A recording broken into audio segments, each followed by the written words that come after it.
Subscribe कीजिए हमारे channel को और बेल आइकन को दबाइए हमारी लेटेस्ट वीडियो सबसे पहले देखने के लिए। मिर्जापुर केमिस्ट्री क्लासेस में आप सभी का स्वागत है और आज हम आपसे बात करेंगे ठोस अवस्था यानी कि सॉलिड स्टेट के एक नए टॉपिक पर, जिसका नाम है घनीय क्रिस्टल निकाय में कणों की संख्या की गणना करना, calculation of number of particles in cubic crystal system. और इससे पहले हमने आपको बताया था एकक कोष्ठिका के प्रकार, टाइप्स ऑफ यूनिट सेल। उसमें टाइप्स ऑफ यूनिट सेल में निम्न प्रकार की एकक कोष्ठिकाएं होती हैं, कहाँ कहाँ पे आपकी अवयवी कण उपस्थित होते हैं। इस वीडियो को देखने के लिए आप हमारी लेक्चर नंबर 5 को देख सकते हैं, जिसका लिंक हमने डिस्क्रिप्शन में दे रखा है। घनीय क्रिस्टल निकाय में कणों की संख्या की गणना करने से पहले हम आपको बता दें कि घनीय क्रिस्टल निकाय में तीनों अक्षों की लंबाई क्या होती है, समान होती है। हमने माना कि यह क्या है, हमारा एक क्यूब है। क्या है, एक क्यूब हमने बना रखा है।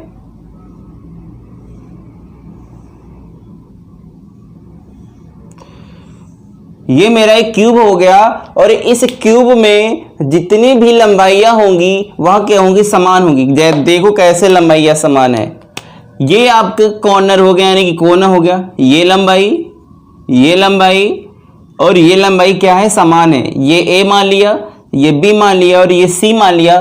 तो लंबाइयों के लिए क्या मैं लिख सकता हूं, ए बराबर बी बराबर और सी, यानी कि आपकी जो अवयवी कण है वह कहाँ इकट्ठा है, कोने पर उपस्थित है और इनकी जो लंबाइयां हैं वह समान है। लंबाइयों के साथ साथ तीनों अच्छी कणों का मान भी 90 अंश होता है। इसका जो मान होगा वह कितना होगा, 90 डिग्री होता है। यानी कि तीनों अच्छी जो कण, यानी कि तीनों अच्छी कण का मतलब ये एक्स, y और z, इन सब का मान कितना होगा, 90 डिग्री होता है। तीन प्रकार की मात्रक कोष्ठिकाएं पाई जाती हैं। हमने आपको बताया कि घनीय क्रिस्टल निकाय में तीन प्रकार की मात्रक कोष्ठिकाएं पाई जाती हैं, जिसमें पहला है सरल घनीय मात्रक एकक कोष्ठिका, या इसे कह सकते हैं हम आद्य घनीय मात्रक कोष्ठिका। इंग्लिश में कहेंगे इसे simple cubic unit cell, shortcut में कहा जाएगा इसे SCC। शॉर्टकट में क्या कहेंगे इसे, SCC। दूसरा है अंतः केंद्रित मात्रक कोष्ठिका और इसे शॉर्टकट में कहा जाएगा BCC। क्या कहेंगे हम सभी, BCC से बोला जाएगा। तीसरा है फलक केंद्रित घनीय मात्रक कोष्ठिका और इसे शॉर्टकट में कहेंगे हम face centred cubic unit cell और शॉर्टकट में ये हो जाएगा FCC। यानी कि जो तीन प्रकार की एकक कोष्ठिकाएं हैं हम उनको कह सकते हैं, पहली वाली को SCC, दूसरी वाली को BCC और तीसरी वाली को FCC। फर्स्ट हेडिंग है सरल घनीय मात्रक एकक कोष्ठिका, शॉर्टकट में हम कह सकते हैं इसे SCC। तो हम आपको बताएंगे इसे डायग्राम से। सरल घनीय जो मात्रक कोष्ठिका होती है, मान लेते हैं हम कि ये मेरा एक क्यूब है। क्या है, क्यूब है। मान लेते हैं कि हमने ये एक क्यूब बना रखा है। हमने ये क्या बना रखा है, क्यूब बना रखा है, जिसमें इसके क्या है, 8 कोने हैं। 1 2 3 4 5 6 7 8 क्या है, कोने हैं। और जो इसमें अवयवी कण होंगे SCC में, वह उसके 8 कोनों पर उपस्थित होते हैं। क्या हमने बताया, वह उसके कहाँ उपस्थित होंगे, 8 कोनों पर उपस्थित होते हैं। हमने आपको पहले भी जब हम आपको एकक कोष्ठिका पढ़ा रहे तो उसमें भी बताया था कि जो अवयवी कण 8 कोनों पर उपस्थित होंगे उसे क्या कहेंगे, SCC कहते हैं। तो इसमें भी हमने वही बताया, जो ये कोष्ठिका है, मात्रक कोष्ठिका है, जो इसके अंदर ये अवयवी कण हमने ब्लैक कलर के बना रखे हैं, जैसा इस डायग्राम में आपको दिख रहा है कि क्यूब बना है और उस क्यूब में कितने कोने हैं, 8 कोने हैं और 8 कोनों पर सारे के सारे क्या है, अवयवी कण उपस्थित हैं। तो उसे कहेंगे सरल घनीय मात्रक एकक कोष्ठिका या फिर आद्य घनीय मात्रक एकक कोष्ठिका।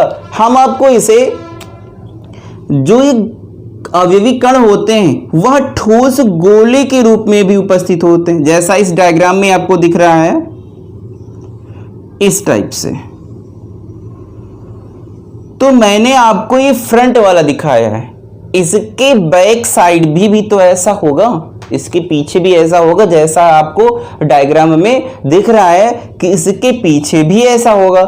तो इसके ऊपर जो हम लाइन खींच रहे हैं सेंटर टू सेंटर मिला रहे हैं इस टाइप से, तो ये मेरा क्या बन रहा है, ठोस अवयवी कण बन रहा है, सरल घनीय मात्रक एकक कोशिका बन रही है। और अगर मैं इसे काट दूं, अगर हम इसको काट दें तो इसके अंदर दिखेगा, जैसा इस डायग्राम में दिख रहा है कि इसके अंदर इस डायग्राम में दिखेगा कहीं ना कहीं स्पेस भी रह गया है, कहीं ना कहीं स्पेस भी रह गया है। जो ये अवयवी कण हैं आपको डायग्राम में दिख रहा है, 8 कोने हैं, 8 कोनों पर क्या उपस्थित हैं, अवयवी कण हैं। जो एक अवयवी कण होगा, एक कोना होगा, उस पर जो इनका योगदान रहेगा अवयवी कणों का वह रहेगा 1/8, यानी कि 8 कोने तो होंगे, उसके साथ साथ जो एक हमारा अवयवी कण होगा उस पर अवयवी कणों का योगदान कितना होगा, 1/8।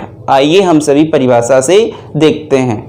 वह मात्रक कोशिका जिसमें अवयवी कण घन के 8 कोनों पर उपस्थित होते हैं, हमने आपको इस डायग्राम में भी दिखाया है। और जो यहाँ पर ये डायग्राम आ रहा है यहाँ पर भी हमने आपको बताया है कि जो घन है उसके 8 कोनों पर क्या उपस्थित हैं, अवयवी कण उपस्थित हैं। और इसमें भी हमने जो बना रखा है, इसमें भी जो अवयवी कण है वह 8 कोनों पर क्या है, उपस्थित हैं। जो ये बने, ये 8 कोने हैं आपके, और इन 8 कोनों पर क्या है, अवयवी कण क्या है, उपस्थित है।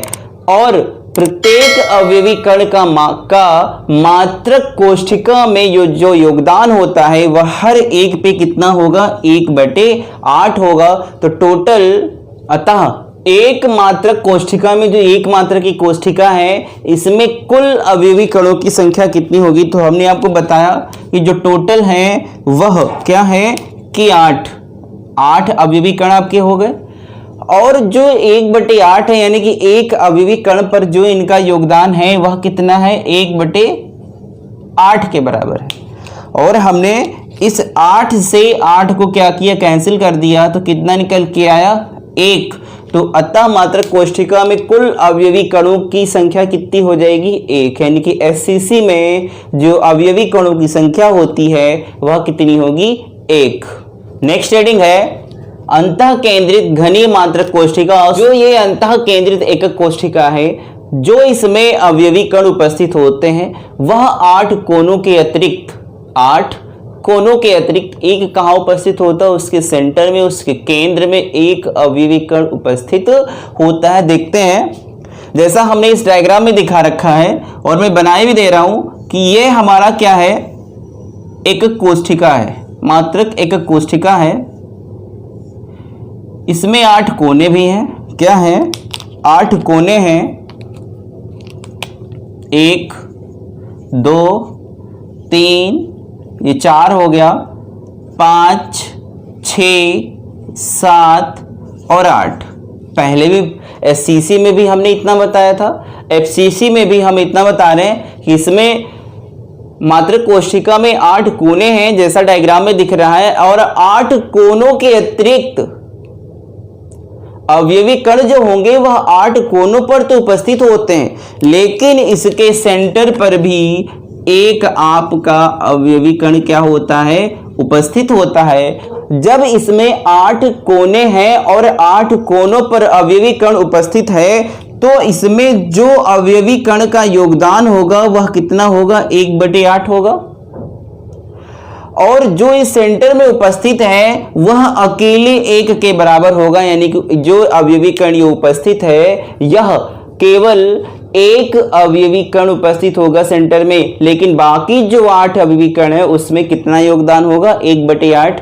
जैसा अगर हम इस डायग्राम में देखें, जैसा यहाँ पे शो हो रहा है, देखो जैसा हमने आपको डायग्राम में दिखा रखा है कि ये मेरे जो अवयवी कण होंगे, जो कोना होगा वह इस टाइप से उपस्थित हुआ होगा, और कुछ 4 भी गोले इसके पीछे उपस्थित होंगे, और जो सेंटर में उपस्थित होगा गोला, जो सेंटर में उपस्थित होगा गोला, वो हम यहाँ पे शो किए दे रहे हैं कि यहाँ पे मान लेते हैं सेंटर में आपका गोला उपस्थित है, तो वह 1 के बराबर होगा। अगर मैं इसको काट दूं तो वह कुछ इस तरह से दिखता है, उसके अंदर कुछ न कुछ रिक्त स्थान भी होगा और अवयवी कण भी उपस्थित होते हैं। तो थ्योरी है इसकी, यानी कि हम इसकी परिभाषा से इसे पढ़ सकते हैं।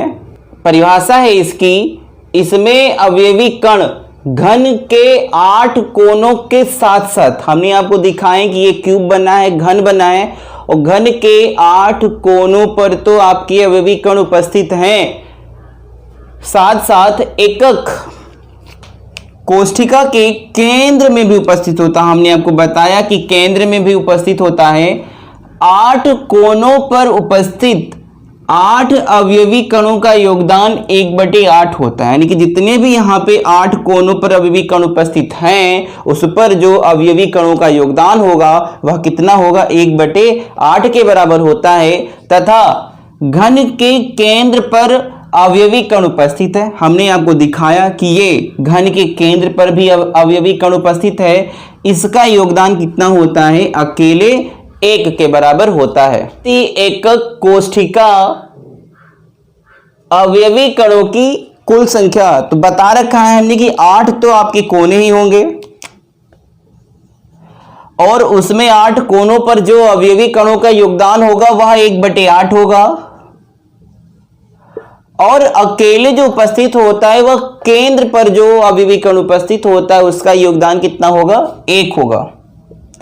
तो कैलकुलेट करेंगे, यह आएगा 1 + 1 = 2, यानी कि प्रति एकक कोष्ठिका अवयवी कणों की जो कुल संख्या होती है वह कितनी होगी, 2 होती है। नेक्स्ट रीडिंग है एफसीसी को हम बोलेंगे फलक केंद्रित घनीय मात्रक कोष्ठिका। इसमें जो अवयवी कण है वह 8 कोनों के अतिरिक्त फलक के हर एक सेंटर पर भी उपस्थित होते हैं। जैसा डायग्राम में आपको दिखता है कि 8 कोने हैं और 8 कोनों के अतिरिक्त 8 कोनों के अतिरिक्त जो अवयवी कण हैं वह हर एक के फेस पर भी उपस्थित हैं। देखिए कि ये हमारा हो गया एक घन यानी कि क्यूब हो गया, और एक क्यूब में 8 कोने उपस्थित होते हैं और 8 कोनों पर अवयवी कण उपस्थित होगा 4, 5, 6, 7, 8। क्या होगा, 8 कोनों पर भी आपका अवयवी कण उपस्थित होगा। 8 कोनों के अतिरिक्त जो अवयवी कण होंगे वह उसके फलक पर भी क्या होते हैं, उपस्थित होते हैं। वह उसके फेस पे भी क्या होंगे, उपस्थित होते हैं, जैसा हमने आपको डायग्राम में दिखा रखा है। दोनों टाइप से हमने आपको डायग्राम दिखाया है कि किस तरह से उसके फलक पर भी अवयवी कण उपस्थित होते हैं। अगर हम इसको काट दें तो जो एक कोना 8 अवयवी कण हैं उस पे जो उसका योगदान होगा वह 1/8 होगा। उस पे जो योगदान होगा वह कितना होगा, 1/8 का होगा। लेकिन जो उसके फलक पे परमाणुओं का योगदान होगा वह कितना होगा, 1/2 के बराबर योगदान होगा। परिभाषा है, इसमें अवयवी कण घन के कोनों के साथ साथ, हमने आपको ब्लू कलर से दिखा रखे हैं कि कोनों पर जो अवयवी कण उपस्थित हैं उसके साथ साथ प्रत्येक फलक या पृष्ठ, फलक कहो या पृष्ठ कहो और इंग्लिश में बोलूंगा इसे फेस के केंद्र पर भी क्या होते हैं, उपस्थित होते हैं। जैसे हमने रेड कलर से दिखा रखा है, उसके केंद्र पर भी आपके अवयवी कण उपस्थित है। तो जब केंद्र पर उपस्थित हैं तो इसका जो योगदान है परमाणुओं का वह 1/2 है, और इसका जो योगदान है अवयवी कणों का वह कितना है, 1/8 है। लिखा है घन के 8 कोनों पर, ये घन के 8 कोने हैं और 8 अवयवी कणों का योगदान कितना होगा। 8 तो उसके कोने हो गए, 8 अवयवी कण हो गए। जो एक कोने पर योगदान कितना है, 1/8 का है। तो टोटल अवयवी कणों की संख्या कितनी निकल के आई, 1। इतना क्लियर है सबको। फिर है घन के 6 फलकों पर 6 अवयवी कणों का योगदान। इसका मतलब ये हुआ कि आपके 6 फलक हैं, ये 6 फलक हैं और एक फलक पर जो अवयवी कण का योगदान है वह कितना है, 1/2 है इंटू 1/2। इसे कैलकुलेट करेंगे कितना आएगा, 3। कितना आएगा, 3 आता है। फिर लिखा है कि एक फलक केंद्रित घनीय, ये जो पूरा बना है जो, तो एक फलक केंद्रित है, एकक कोष्ठिका में अवयवी कणों की कुल संख्या। इसके अंदर हमें बताना है कि अवयवी कणों की कुल संख्या कितनी होगी। तो ये 1 और ये 3, टोटल कितना हो गया, 4। यानी कि एफसीसी में अवयवी कणों की संख्या कितनी निकल के आई, 4। एक बार मैं फिर से आपको रिवाइज करा दूं कि एससीसी में जो अवयवी कणों की संख्या होती है वह होती है 1। बीसीसी में अवयवी कणों की जो संख्या होगी वह होगी 2 और एफसीसी में जो अवयवी कणों की संख्या होगी वह कितनी होगी, 4। और अवयवी कणों की संख्या को हम सभी कैपिटल Z से क्या करते हैं, प्रदर्शित करते हैं। तो फिर हमने देखा कि इसके अंदर जो अवयवी कण थे उसके अंदर कहीं ना कहीं हमने, जैसा ये डायग्राम में दिखा रखा है, उसमें कहीं ना कहीं बहुत सारे गैप है और गैप हमको दिखता भी है कि इसके अंदर गैप है। और उस गैप को हम क्या कहेंगे, जो इसके अंदर स्थान छूट गया है, जो हम अवयवी कण की कोष्ठिका बनाते हैं, मात्रक कोष्ठिका बनाते हैं, तो उसके अंदर कुछ न कुछ स्थान शेष रह जाता है। जो वह स्थान शेष रह जाता है उसे हम कहेंगे संकुलन क्षमता। और अगले वाले वीडियो में हम आपको बताएंगे कि संकुलन क्षमता क्या होती है।